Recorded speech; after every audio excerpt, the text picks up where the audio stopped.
और शाहीन बाग में तो ख़ास तौर पे एक बहुत मजबूत आम आदमी पार्टी के एमएलए हैं, उनके घर पे जाके घेराव किया जाए एमएलएस के घर पे, क्योंकि अर्बन लोकल बॉडीज़ दिल्ली सरकार के अंदर आती हैं। जो बांग्लादेशी और रोहिंग्या बोल रहे हैं किसी को, ये भी एक अपराध है। ये बात बिल्कुल जहन में अपने साफ रखें।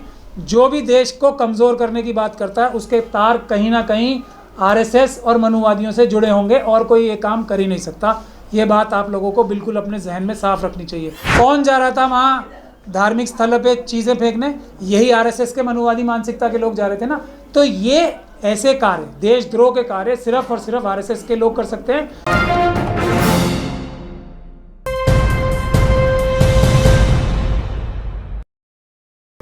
देखिए, हम तो ये भी नहीं बोलेंगे कि जिन्हें भारत के संविधान के बारे में कुछ नहीं पता वो भारत छोड़ के चले जाएं, क्योंकि ये अधिकार भारत के संविधान ने किसी को भी नहीं दिया है कि वो किसी के बारे में भी इस प्रकार की भाषा का इस्तेमाल कर सके। ये गैर संवैधानिक है और ये एक तरह से अपराध है कि किसी को भी ये बोला जाए कि भारत छोड़ के चला जाए। नागरिकता एक ऐसी चीज़ होती है कि वो कोई भी छीनी नहीं जा सकती, किसी से भी ली नहीं जा सकती। इसीलिए सीए एनआरसी के प्रोटेस्ट जो इतने सारे हुए थे वो इसीलिए हुए थे कि नागरिकता के ऊपर सरकार हमला करना चाहती थी। नागरिकता जो है आदमी का जन्म सिद्ध अधिकार है।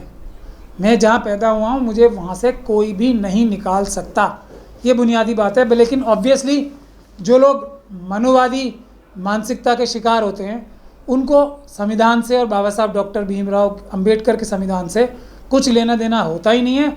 वो अपराधियों की तरह ही बात करते रहते हैं। बुलडोजर मामला काफी तूल पकड़ता जा रहा है कि जहांगीरपुरी के बाद अब शाहीन बाग का नंबर है, ऐसा कि बिल्कुल शाहीन बाग को टारगेट किया जा रहा है। इस पर क्या कहेंगे? देखिए, उत्तर प्रदेश में दूसरी जगहों पे भी देश में अगर बुलडोज़र का अपराध हो रहा है सबसे ज़्यादा किसी कम्युनिटी पे हो रहा है तो वो ट्राइबल कम्युनिटी के ऊपर हो रहा है। आज जब हम यहाँ बैठे हैं तो ट्राइबल कम्युनिटी की ज़मीनें बुलडोज़र के माध्यम से और जो ज़बरदस्ती पुलिस के माध्यम से छीनी जा रही हैं, ताकि उनको बड़े बड़े जो इंडस्ट्रीज हैं, जैसे जिसमें सबसे ज़्यादा अडानी हैं, उनकी ज़मीनें छीन के खनन करने के लिए कोयले का और दूसरी चीज़ों का दिया जा रहा है। उसके बाद नंबर शेड्यूल कास्ट का आता है, उनकी ज़मीनों पे से भी दिन रात उनको एक एक घर से निकाला जा रहा है। उसके बाद मुसलमानों का नंबर आता है, जिसके लिए अभी बुलडोज़र का प्रयोग करने की एक साजिश के तहत पूरे देश भर में कोशिश की जा रही है। ये एक सीधा अपराध है। जो भी कार्य, जो भी काम बगैर कानून का प्रावधान का फॉलो किए गए या जो प्रोसीजर कानून में लिखा गया है उसको फॉलो किए बगैर किया जाता है, वो अपराध होता है। तो ये भारतीय जनता पार्टी और आरएसएस के जो मंत्री हैं, जो अफसर हैं, उनके कहने पे, और जो लोग ज़मीन पे रह के ये काम कर रहे हैं, और जो लोग उनके पीछे चीफ मिनिस्टर और मंत्री और उनकी आरएसएस की लीडरशिप, जो लोग भी ये काम कर रहे हैं, ये अपराध है, आपराधिक कार्य कर रहे हैं। लेकिन इसका जो दिल्ली में कम से कम हो रहा है, उसके लिए मैं सलूशन बताना चाहता हूँ आप लोगों के माध्यम से। आम आदमी पार्टी की सरकार है, वो ज़ाहिरी तौर पे तो इसका ब्लेम एमसीडी पे लगाना चाहती है, लेकिन ये बात सरासर गलत है। जो एमसीडी है, जो शहरी निकाय हैं और जो अर्बन लोकल बॉडीज़ हैं, उसका एक मंत्रालय सरकार के पास होता है। दिल्ली सरकार में भी सत्येंद्र जैन साहब शायद मेरे हिसाब से अर्बन लोकल बॉडीज़ के मिनिस्टर हैं। वो अगर एक ऑर्डर करके नोटशीट लिख के भेज दें कमिश्नर ऑफ पुलिस को, कमिश्नर ऑफ एमसीडीज़ को, तीनों को, तो वो कोई भी ऐसा काम नहीं कर पाएंगे। एक ऑर्डर कर सकते हैं। एक तरफ दिल्ली की सरकार ये कहती है कि एमसीडी हमारी नहीं सुनती या हमारी सरकार पूरी सरकार ही नहीं है, लेकिन दूसरी तरफ वो ये कहते हैं कि हमने मोहल्ला क्लिनिक बना दिया, हमने बिजली में 200 यूनिट फ्री कर दिए, हमने जो है स्कूलों का मॉडर्नाइजेशन कर दिया। तो ये काम भी या तो एलजी साहब ने किए हैं, सेंट्रल गवर्नमेंट ने किए हैं, और जो आम आदमी पार्टी की सरकार है उसके हाथ में कुछ भी नहीं है, वो सरकार ही नहीं है, या तो ये कहें। लेकिन ऐसी बात तो नहीं है। मोहल्ला क्लिनिक के बाद भी लोग परेशान हैं। मोहल्ला नहीं, क्लिनिक का जो भी है वैक्सीन के मामले में देख लिया जाए तो मोहल्ला क्लिनिक कहते हैं वैक्सीन नहीं है, और भी चीज़ें हैं। मैं अगर आप इजाज़त दें तो ये वाला सवाल पूरा कर दूँ, इसका जवाब। तो कहने का मतलब ये है कि जो आम आदमी की सरकार है दिल्ली में, उसके पास पूरी ताकत है कि वो एमसीडी को ये डायरेक्शन दे सकती है कि ये जो गैरकानूनी तरीके से डिमोलिशंस किए जा रहे हैं ये ना करें, लेकिन ऐसा वो नहीं कर रहे। अब पब्लिक के पास इसका सोल्यूशन क्या है, मैं वो बताना चाहता हूँ आपको। सोल्यूशन बहुत सिंपल है।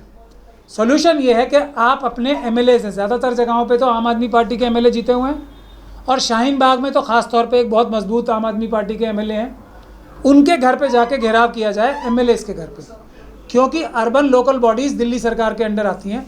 वो एमएलए साहब मंत्री जी के पास जाएं और उनसे एक नोट शीट, एक आदेश जारी करवाएं कि ये डिमोलिशंस, बुलडोज़र का काम जो है गैर कानूनी है, ये नहीं किया जाएगा, तो ऐसे समस्या का समाधान हो जाएगा।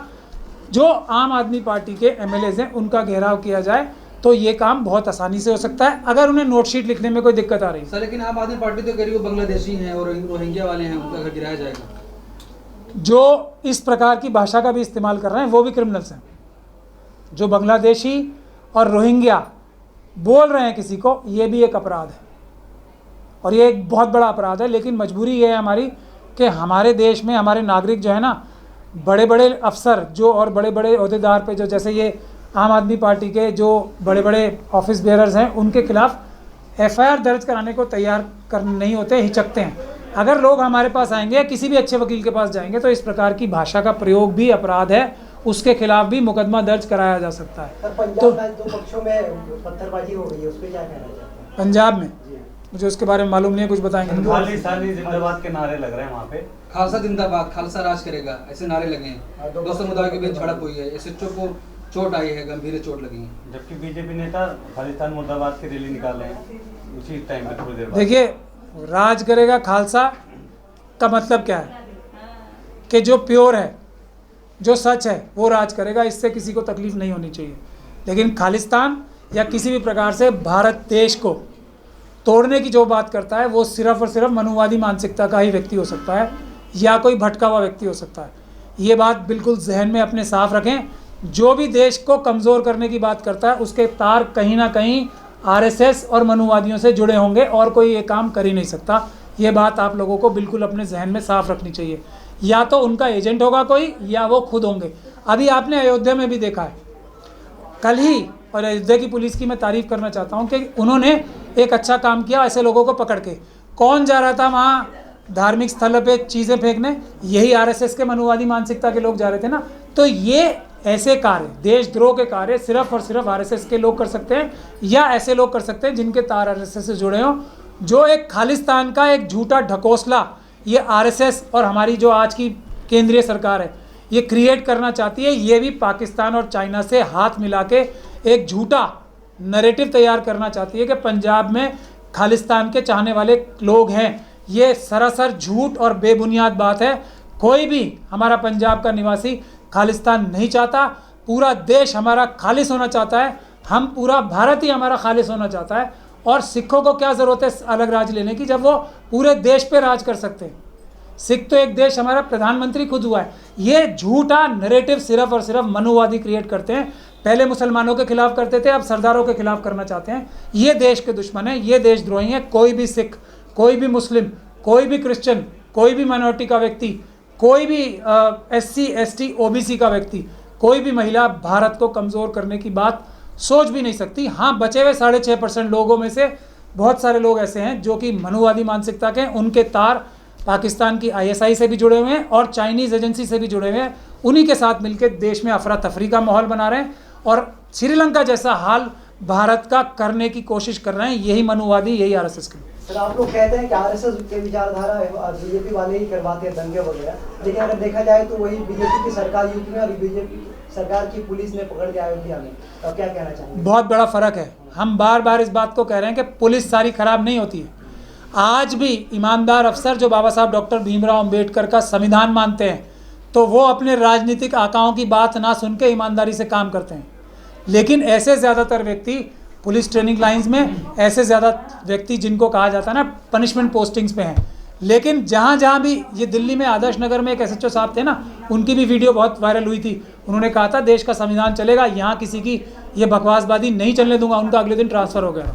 आप लोगों को सबने याद है ना, आपको वो आदर्श नगर के SHO साहब भी। तो इस प्रकार के ईमानदार ऑफिसर्स मौजूद हैं जो अपने राजनीतिक आकाओं की गलत कामों को नहीं सुनते।